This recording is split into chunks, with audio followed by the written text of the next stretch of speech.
So does God hate the sin and love the sinner?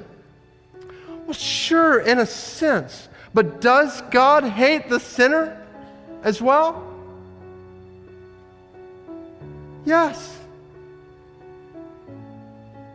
And this is so key to understanding the cross. We have this tendency to think of sin as if it is something that is outside of us.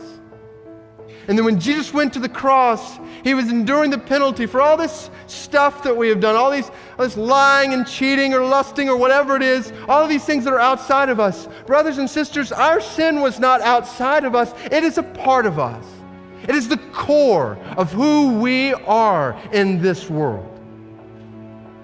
We are sinners with a deep sinful nature, and a holy God who is dead set against sin is also dead set against sinners. And his holy hatred and holy wrath due sin is not just due something outside of us, it is due us. And this is the beauty of the cross, because when Jesus went to the cross, he did not just take sin like it's something outside of us upon himself. He stood where we belong. He stood in our place, and he took the full force of the holy, righteous wrath and hatred of God due sin and sinners alike upon himself in our place instead of us. So let us not be quick to lean on trite and comfortable cliches in our culture that rob the cross of its meaning. Jesus stood in the place of sinners. So how is this possible? How can God show wrath towards sinners and love towards sinners at the same time?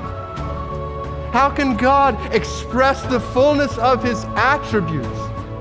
How can he satisfy himself and save sinners at the exact same time? That is the question of the Bible, and the answer is the cross. Does God hate sinners? Look at Isaiah 53, verses 4 through 6.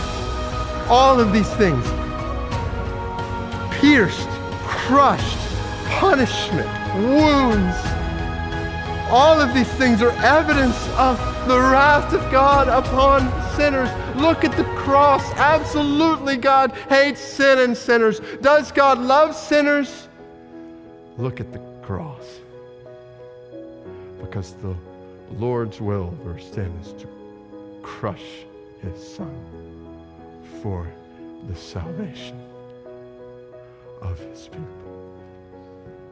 He absolutely hates sin and sinners, and he absolutely loves sinners. And in the cross, we see the full expression of his holy wrath and his holy love coming together in one glorious moment for our salvation.